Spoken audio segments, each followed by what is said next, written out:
suffer some way. You suffer, some of us, very painful things, others of us not so painful.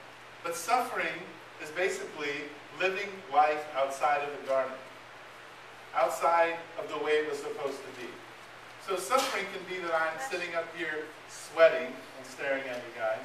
Suffering can be, horrific things happening to you, to getting chronic diseases, to your own choices bringing consequences on you. Suffering can be emotional, spiritual, temperament.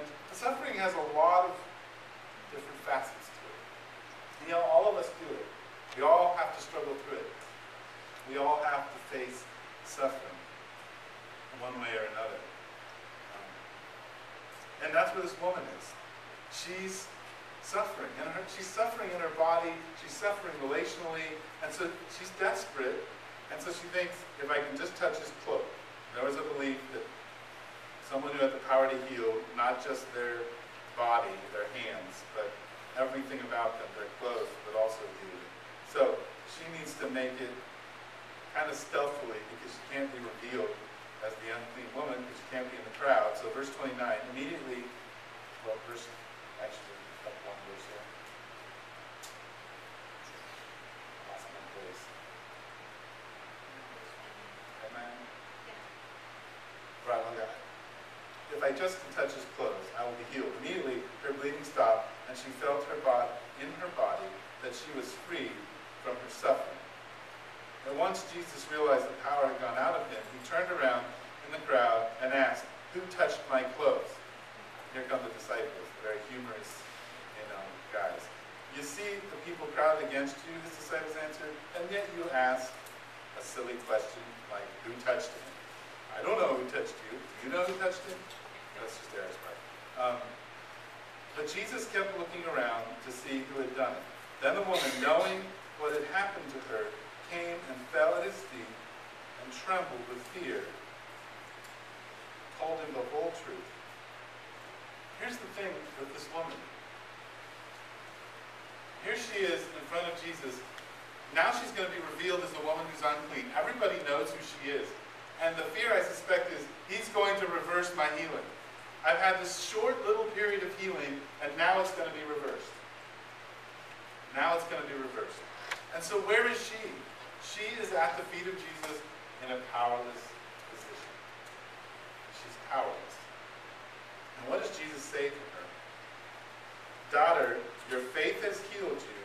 Go in peace. Be free from your suffering."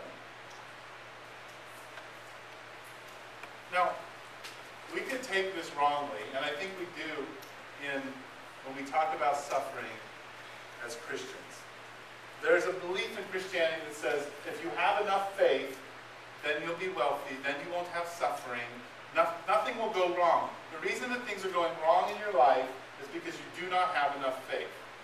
Now, a lot of us here, I suspect, in our minds say that's stupid, right? But in our hearts, sometimes we're like, maybe that's true. Maybe if I had more faith, things would be better for me. I don't think what Jesus is telling this woman is that this is a universal. Everybody's faith can heal them if they simply ask. In fact, I love what he says. He says, "Daughter, your faith has healed you." The next thing he says is, "Go in peace." What happened to the waves? They were peaceful. What happened to the man? It was peaceful. What does he say? Go in peace and be freed from your suffering. In some ways, it was almost like Jesus was saying, your faith didn't heal you. It was your faith in me that gave you peace. Now go be free from your suffering. Like there's this sense that Jesus is saying, this is more than just, you believed I could do this. It actually is, you believed in me. And this was done for you. And I love the way he uses the word daughter. Daughter, your faith has healed you. While Jesus was still speaking, some people came from the house of Jairus, the synagogue leader. Your daughter is dead, they said. Why bother the teacher anymore? So here's this man, he hasn't said anything in this whole thing except, please help me. So he's just following along. And they stop for this woman, and because they stopped, maybe Jesus was too late to heal his daughter. And so the people come and they say, don't bother Jesus anymore. We don't need all the crowds coming to your house. We don't, just leave Jesus alone. Come and mourn. It's over. He's dead. She's dead. Or she's dead. Thank you. It is not a good enough. Overhearing what they said, Jesus told him, don't be afraid, just believe. Don't be afraid, just believe. Let me tell you what he said. Let me repeat it to you. Don't be afraid, just believe. Now what? Believe that Jesus is going to heal his daughter? No. What Jesus is saying is believe in me. That whatever I decide is going to be best for you. What Jesus is saying is, I'm in control of the situation. Don't be afraid. Believe in me. Believe that whatever I choose to do in this moment is going to be the right thing for you. Verse 37. He did not let anyone follow him except Peter, James, and John, the brother of James. When they came to the home of the synagogue leader, Jesus saw a commotion, the people crying and wailing loudly. He went in and said to them, why all this commotion and wailing? The child is not dead, but asleep. But they laughed at it. Now, commentators have looked at this text and said, see what Jesus is saying here is that he didn't really die, he was in a coma. Or she was in a coma. She's not dead, she's in a coma. And as if Jesus raising her from a coma is less amazing than Jesus raising her from the dead. But what Jesus is, it's funny because Jesus steps into these people's reality and he's saying, look guys, what you think reality is, it's not. This is why we've been doing these flash videos.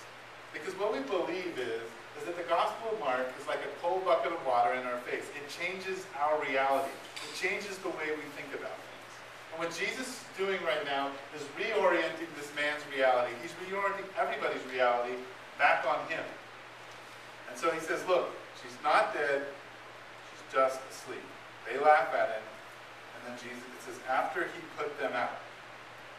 That's just a short sentence, but I can't imagine Jesus was like, okay guys, come on out, we're done here. I think Jesus was like, out, get out of here, go on, get out the door, everybody out. He took the child's father and mother and the disciples who were with him and went in where the child was.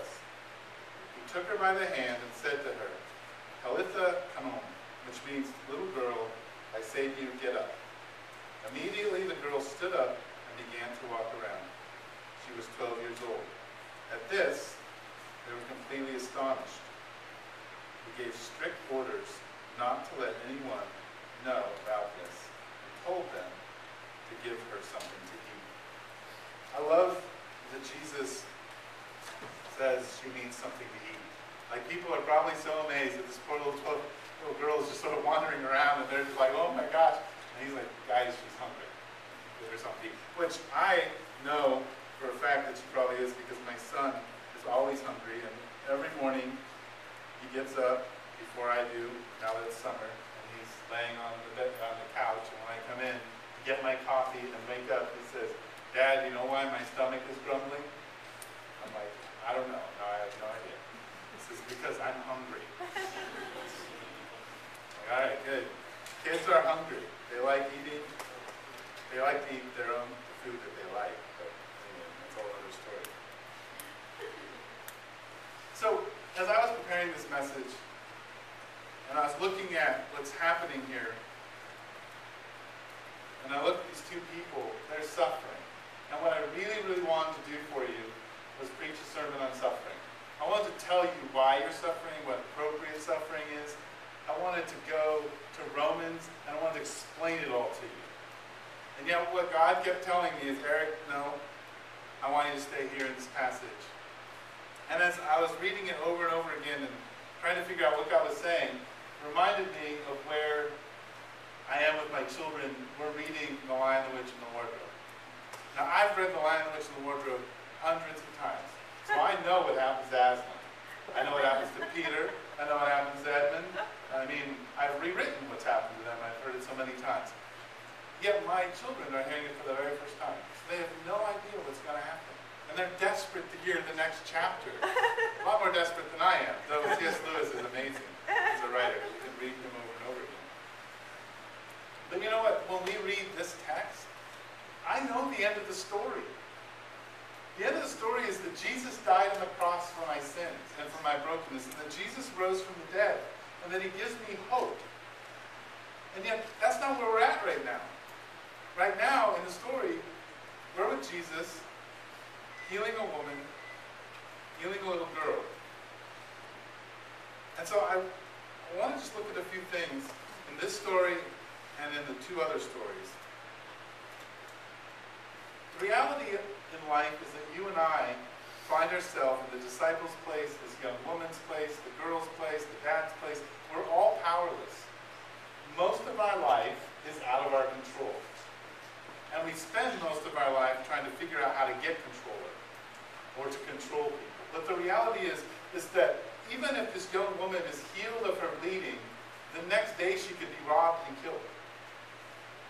And it's over. She was out of control. We don't have any control. So the first thing I feel like God wants you to know is that you don't have any control. That you're powerless. And if you notice in the first story, Jesus asked the disciples in verse 40 of chapter 4 this question: why are you so afraid? So the storms are happening, and he's like, why don't you have any faith? Why